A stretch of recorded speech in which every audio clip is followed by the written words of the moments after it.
जोहार जय Jagannath welcome to Odisha exam express देखो पे आज आम मोस्ट इम्पोर्टाट स्टाटिस्टिक्स के गुड़ाक डिस्कस करवा जहाँकि अपकमिंग एग्जाम निहाती आसो है आगू आसूसी आरआई फॉरेस्टर ये सब आसूसी बहुत इम्पोर्टाट हम है देखो एक नंबर क्वेश्चन कौन अच्छी एक number question summer solstice in northern hemisphere occurs on which date of the year তাহলে কুও समर सॉलिस्टिस नॉर्दर्न हेमिस्फीयरটা কোন ডেটে পড়ে তাহলে কুও এটা 21 মার্চ 23 সেপ্টেম্বর 21 জুন না 22 ডিসেম্বর তাহলে কুও সেটা কোন ডেটটা থাকে समर सॉलिस्टिस সেটা হচ্ছে আমার থাকে হচ্ছে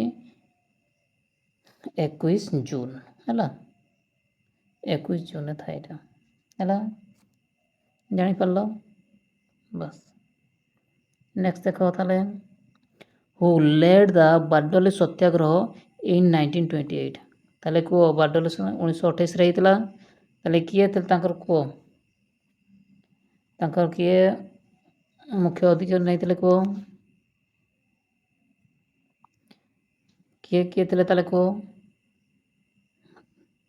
किए नहीं तले बिना भावे नहीं तले ना चित्तरंजन नहीं तले दास ना अबुल कलाम आजाद ना वल्लभ भाई पटेल कौनटा हम ताले को ମାନେ ନେଇତେ ବାରଡୋଲି ସତ୍ୟାଗ୍ରହ ତ ନେଇଥିଲେ ଆମର ହେଉଛି କିଏ ବଲ୍ଲଭ ଭାଇ ପଟେଲ ହେଲା ଅପସନ୍ ଡି ହେବ ହେଲା ଅପସନ୍ ଡି ବୁଝିପାରିଲ 3 number question which constitutional amendment act added 4 language କିସ କିସ ତାହେଲେ ଦେଖ ସେଇଟା Bodo Dogri Maithili and Santali in the 8th schedule of the Indian Constitution ହେଲା তাহলে को एमेंडमेंट ताले सेटा 89 एमेंडमेंट ना 92 ना 90 ना 95 ताले कोडा हबो एटा हबो हमरो 3 नंबर कोनटा हबो एटा होची 92 एमेंडमेंट हला एटा आसी छै ई क्वेश्चनटा मध्ये आसी सारी छला ए क्वेश्चनटा बडो डोगरी मेथली संताली एटा होची 92 एमेंडमेंट देखते है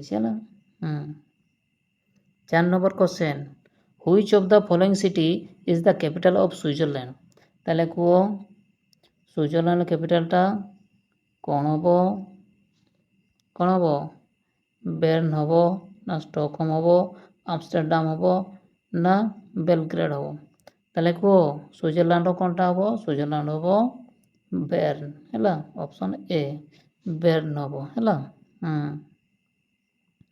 5 number question which of the following European power is first to come to India for trade ताले प्रथम थर पई को यूरोपियन टा होची प्रथम वाणिज्य को आसीथिले इंडिया को पोर्तुगीज ब्रिटिश फ्रेंच ना डच ताले से माने आसीथिले होची के हो तो पोर्तुगीज है एमार प्रथम आसी लास्ट सबुठ शेष पोर्तुगीज मान ही गले मन रखी है 6 number question which range of the Himalaya is known as the northernmost contain its highest peak ताले को हिमालय ताको हिमालय ताको होचे नॉर्दर्न मोस्ट कह जाए कंटेन हाईएस्ट पीक तार होचे हाईएस्ट पीकटा कोटा पीर पंजाल हम ना काराकोरम हम ना हिमाद्री हम ना लदाख रेंज हम ताले कौनटा हम यहाँ हम यहाँ किस हम यहाँ हम हिमाद्री हम है ऑप्शन सी हिमाद्री है 7 number an act passed by parliament is enacted only after the approval of ताले को पार्लियामेंट जहाँ पास किए ताले को एप्रूव करे ताले को एप्रूव किए करे पारे लॉ मिनिस्टर ना प्रेसिडेंट ना सुप्रीम कोर्ट ना प्राइम मिनिस्टर किए ये किए ही ताले किए पारे को ये केवल प्रेसिडेंट ही करि परिबो ऑप्शन बी प्रेसिडेंट हैला In which year the Central Administrative Tribunal was set up ତାହେଲେ କୁହ ସେଣ୍ଟ୍ରାଲ ଆଡମିନିଷ୍ଟ୍ରେଟିଭ ଟ୍ରିବ୍ୟୁନାଲ କେବେ ସେଟଅପ୍ ହୋଇଥିଲା କୁହ? 1990 ନା 1975 ନା 1985 ନା 1950? ତାହେଲେ କୁହ ଏଇଟା କେବେ ହେଇଥିଲା ସେଟଅପ୍ ହେଇଥିଲା? ଏଇଟା ହେଇଥିଲା 1985ରେ ହେଲା। ଏଇଟା 1985ରେ ସେଟଅପ୍ ହେଇଥିଲା। ଦେଖ ସେଇଟା ତା ବିଷୟରେ ଲେଖା ହେଇଛି ଦେଖ କିସ ଦ ସେଣ୍ଟ୍ରାଲ ଆଡମିନିଷ୍ଟ୍ରେଟିଭ ଟ୍ରିବ୍ୟୁନାଲ ଯାହାକି CAT ହେଲା is specialise quasi judicial body in India established under the Administrative Tribunal Act 1985 देखो सीटा 1985 रे the resolve dispute and grievance related to the requirement and service conditions of central government employee ହେଲା union territory employee किए union territory an employee of governmental bodies aim to provide speedy justice outside regular court ବୁଝିପାରିଲ। 9 number question ଦେଖ 9 number question କିସ ଅଛି ତାହେଲେ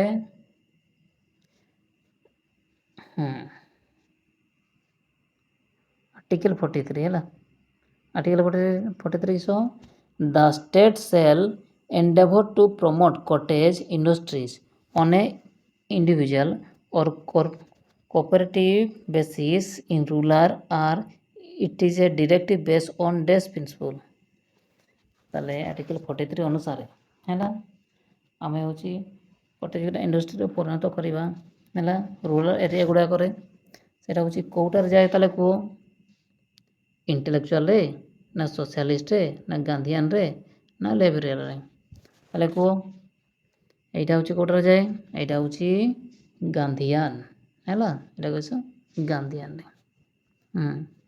10 number question which article gives the president of India the power to grant pardon and reprieve তাহলে କୁହ এইটা হচ্ছে president হচ্ছে ক্ষমা প্রার্থনা করিথায় কোটারে তাহলে কুহ আর্টিকেল নম্বর 72 না 74 না 74 না 75 তাহলে কুহ পার্ডনটা মনে রাখিদাও এটা হচ্ছে আর্টিকেল নম্বর 72 ହେଲା ଆର୍ଟିକଲ ନମ୍ବର 72ରେ କରିଥାଏ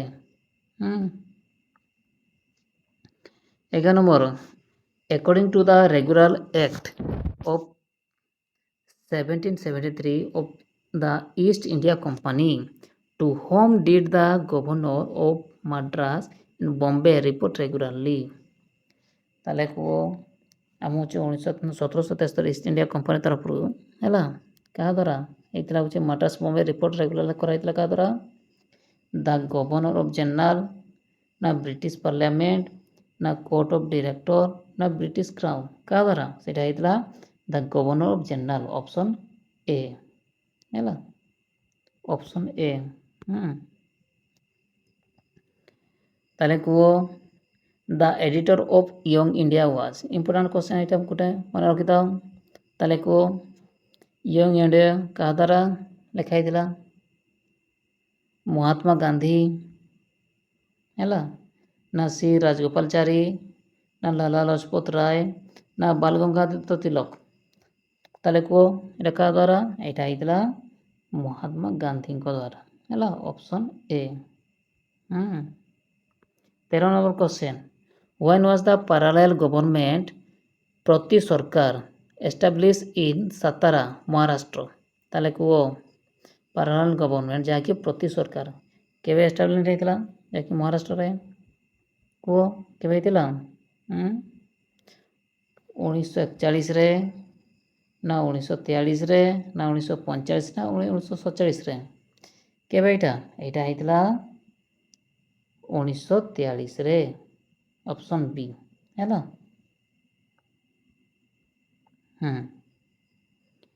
14 number which of the following states share the longest boundary with China ତାହେଲେ କୁହ ଚାଇନା ସହିତ ସବୁଠାରୁ ଲଙ୍ଗେଷ୍ଟ ବାଉଣ୍ଡରୀ କେଉଁ ଷ୍ଟେଟଟା କରୁଛି ଆମ ଇଣ୍ଡିଆର ଅରୁଣାଚଳ ପ୍ରଦେଶ ହିମାଚଳ ପ୍ରଦେଶ ଉତ୍ତରାଖଣ୍ଡ ନା ସିକିମ କିଏ କରୁଛି ଏଇଟା କିଏ କରୁଛି ଲଙ୍ଗେଷ୍ଟ ବାଉଣ୍ଡରୀ ଏଇଟା କରୁଛି ଅରୁଣାଚଳ ପ୍ରଦେଶ ହେଲା ଅରୁଣାଚଳ ପ୍ରଦେଶ କରୁଛି 15 number, what does LPG stand for in the context of post 1991 economic reform? ତାର କୁହ ଏଲପିଜିର ଷ୍ଟାଣ୍ଡ କୁହ, ତା ଫୁଲ୍ ଫର୍ମଟା କିସ ହେଲା, ଆମ ଗ୍ୟାସ୍ ଏଲପିଜି ନୁହଁ ହେଲା। ତାହେଲେ କୁହ ଏଇ ଏଲପିଜିର ଫୁଲ୍ ଫର୍ମ କିସ, କ'ଣଟା ହେବ ତାହେଲେ କୁହ। ଏଇଟା କ'ଣ ହେଉଛି ପ୍ରଥମରେ ଲିବରେସନ୍, ପ୍ରାଇଭେଟାଇଜେସନ୍ ନା ଗ୍ଲୋବାଲାଇଜେସନ୍ ନା ଲୋକାଲ୍ ପ୍ରଡକ୍ଟ ଗ୍ରୋଥ୍ ନା লিমিটেড প্রাইভেটাইজেশন গোল না লিবরেশন পব্লিক গ্রোথ, কোনটা হব? এইটা হব অপশন এ হব ହେଲା, লিবরালাইজেশন, প্রাইভেটাইজেশন না গ্লোবালাইজেশন, অপশন এটা হব ହେଲା।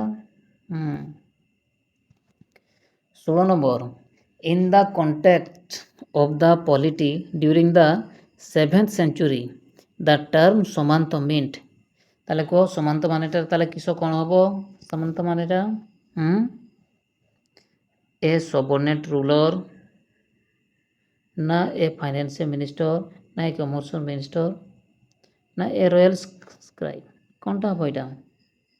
এইটা হব এ सबऑर्डिनेट रूलर ହେଲା, ଏ सबऑर्डिनेट रूलर হব।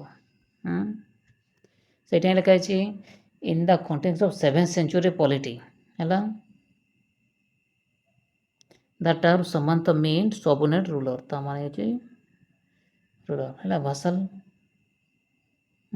ବୁଝିପାରିଲ? तो कुछ दी जो है पावरफुल लैंड ओनर और local leaders who acknowledge the sovereignty of a large king, paid tribute, provided military support and maintained administrative control over their own territories ହେଲା। 17 नंबर क्वेश्चन देखिबा, in India which governmental body hold the primary responsibility for formulating fiscal policy?